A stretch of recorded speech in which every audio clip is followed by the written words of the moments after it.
loves, today I'm going to be answering some of your questions that you guys had about writing. On my Instagram story, I asked you guys to ask me some questions that you guys had about my writing process or about writing period, and I have the questions right here. So let's just go ahead and get into it. It's not going to be a very long video because not many questions were asked, but if you guys want to be included in a video like this, then you guys can go ahead and follow me on my Instagram account and my TikTok. First question is, what motivates you to write? Is usually seeing like authors like get best-selling books or being #1 on their charts or stuff like that along those lines, because when I see that, I'm kind of just like, oh my goodness, I could be doing that too. I could be the next big thing, the next big author. I could be the next #1 New York Times bestseller, next girl doing book signings, and everybody's coming to your book signings and coming to your book tours.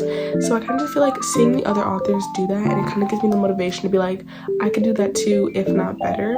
So you gotta just have that mindset of like, if they can do it, I can most definitely do it, if not better. And that's just the mindset you have to have. You have to just be able to articulate how you're feeling instead of just getting down in the dumps about like, oh, this author's doing that, I can't do that. That's never the mindset you gotta have. You have to have the mindset of, they're doing it, so I can do it, if not better than how they are doing it. Favorite line you've ever written? It's actually a line in The Ruined Royals. It's a very vulnerable moment between Valentina and Lucia.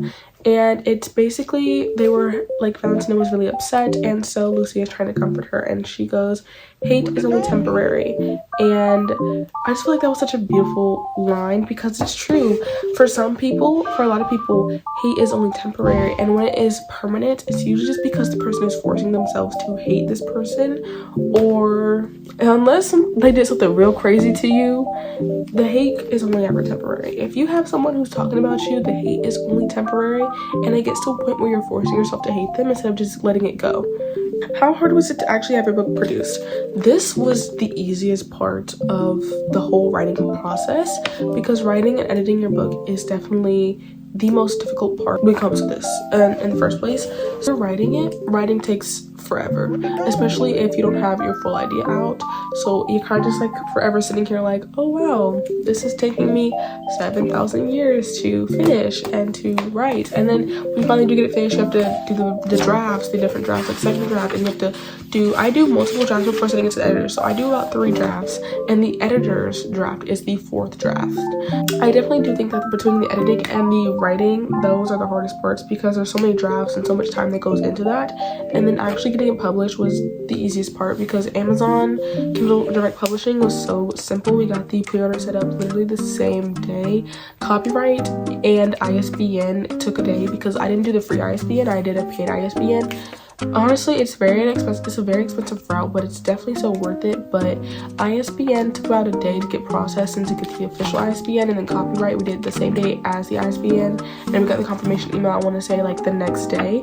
So after that, and also this is the copyright paper that I have framed, but yeah, that's just it was actually the easiest part. It took about 3 days to do that, while as for writing and getting edited, it took about 2 years to write. No, 3 years to write, and then 2 years to edit. No, a year to edit. Oh my goodness, because I started editing and writing like the same year that I finished writing. It was the same year I also started editing, so that's why I'm kind of saying like 2 years to edit. It took actually a year though. How do you fuel your imagination? Girl, I go to sleep. Most of my ideas come when I am tired, or when I'm about to go to bed, or when I am in bed and sound asleep, and I get ideas for books, and I get ideas for how I want things to go.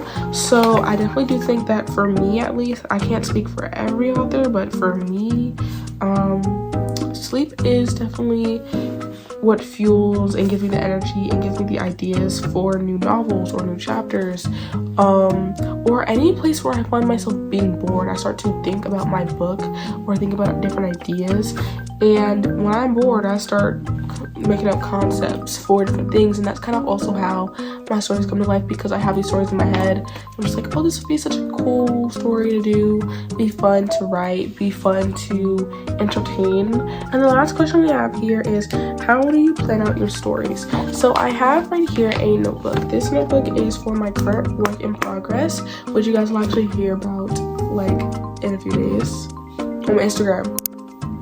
And in here, I am gonna hold it back so you guys can see anything, but in here I have everything. So this is the title and the synopsis. The synopsis, little notes that I leave, sticky notes, and I just put it over it.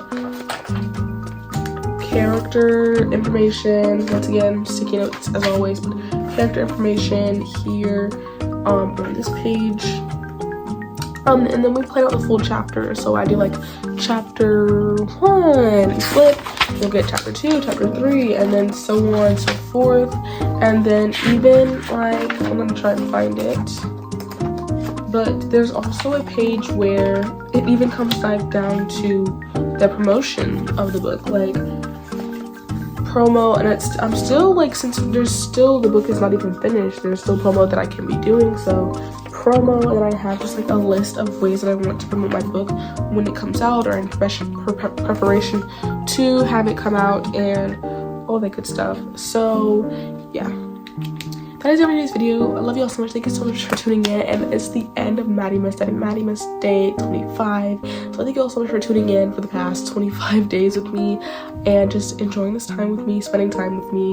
And I hope that we can do something like this again, hopefully.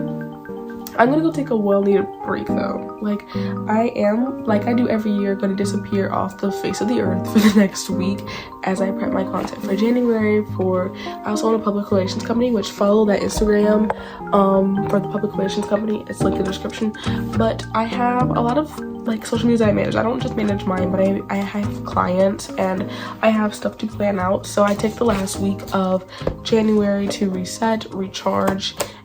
So after Maddie-Miss, you guys are not gonna see me, sayonara, right? And you guys are gonna see me again in January. So I'm so excited for this. If you guys do see me for like the last week, it's probably just gonna be marathons or compilations of like my short form content or any of my content really. So yeah, that's it for today's video. Maddie out, kisses, mwah, Maddie out, and goodbye.